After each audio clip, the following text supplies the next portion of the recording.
Hello YouTube family, नमस्ते, प्रणाम। मैं कामनी शुक्ला स्वागत करती हूँ आप सभी का अपने यूट्यूब चैनल पर।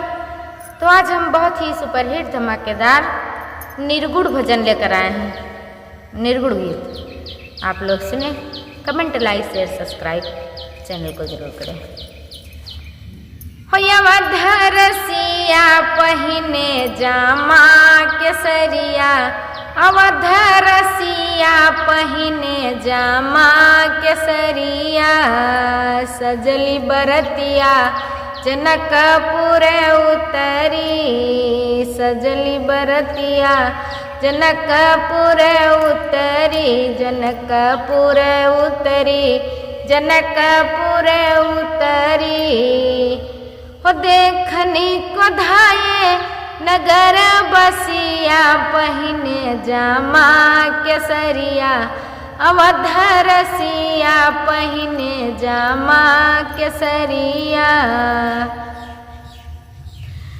जो सुन पावे तही उठी धावे, जो सुन पावे तही उठी धावे, तही उठी धावे, हाँ तही उठी धावे। हो दर्शन के ताई लगावे फसिया, पहिने जामा केसरिया, हो दर्शन के ताई लगावे फसिया, पहिने जामा केसरिया, अवधरसिया पहिने जामा केसरिया। सखिया सहेली, सखिया सहेली जुटी मिथिला नगर की, सखिया सहेली जुटी मिथिला नगर की, मिथिला नगर की, हाँ मिथिला नगर की। हो गोरी सुनाओ ओ करे हसिया, पहिने जामा केसरिया, अवधरसिया पहिने जामा केसरिया।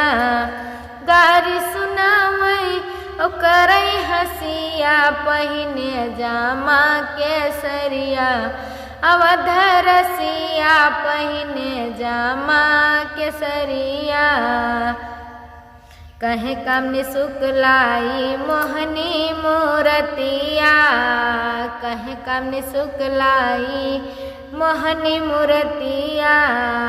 चुभ गई सुरभि, चुभ गई सुरभि, नसिया नसिया पहिने जामा केसरिया।